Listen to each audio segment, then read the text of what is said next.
पेश है हिंदी जबान में अपडेट। मोदी सरकार भारत तथा भारत द्वारा अवैध रूप से अधिकृत जम्मू कश्मीर में प्रेस की स्वतंत्रता के मूल सिद्धांतों को कुचल रही है। मीडिया पर भारत द्वारा अवैध रूप से अधिकृत जम्मू कश्मीर तथा भारत में हिंदुत्व को आगे बढ़ाने के लिए बहुत अधिक दबाव है। मोदी शासन भारत तथा भारत द्वारा अवैध रूप से अधिकृत जम्मू कश्मीर में पत्रकारों को आतंकित करने के लिए विभिन्न चालें चल रहा है। भारत में मोदी के प्रधानमंत्री पद पर आने के पश्चात प्रेस की स्वतंत्रता में व्यापक कमी आई है। कमेटी टू प्रोटेक्ट जर्नलिस्ट ने यूरोपीय यूनियन से प्रेस की स्वतंत्रता के उल्लंघन के लिए भारत को उत्तरदायी ठहराने की अपील की है।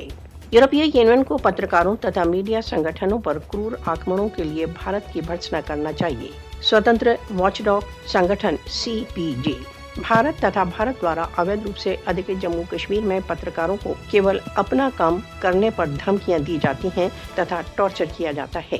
पत्रकारों पर बढ़ते आक्रमणों के मध्य भारतीय अधिकारियों ने हाल ही में अल्ट न्यूज के सह संस्थापक मोहम्मद जुबैर को गिरफ्तार कर लिया।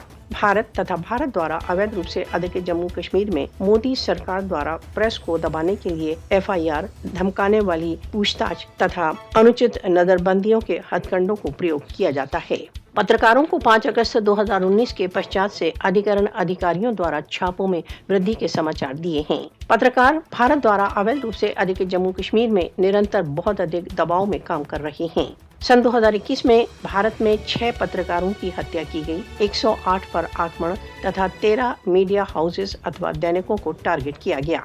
India press freedom report 2021 Bharat द्वारा अवैध रूप से अधिकृत जम्मू कश्मीर तथा भारत के उत्तर प्रदेश, मध्य प्रदेश तथा त्रिपुरा राज्यों में सन 2021 में पत्रकारों पर सबसे अधिक आक्रमण हुए। दिल्ली स्थित rights and risks analysis group Bharatiya Janata party के नेतृत्व की सरकार को भारत तथा भारत द्वारा अवैध रूप से अधिकृत जम्मू कश्मीर में प्रेस को कुचलने के लिए दंडित किया जाना चाहिए।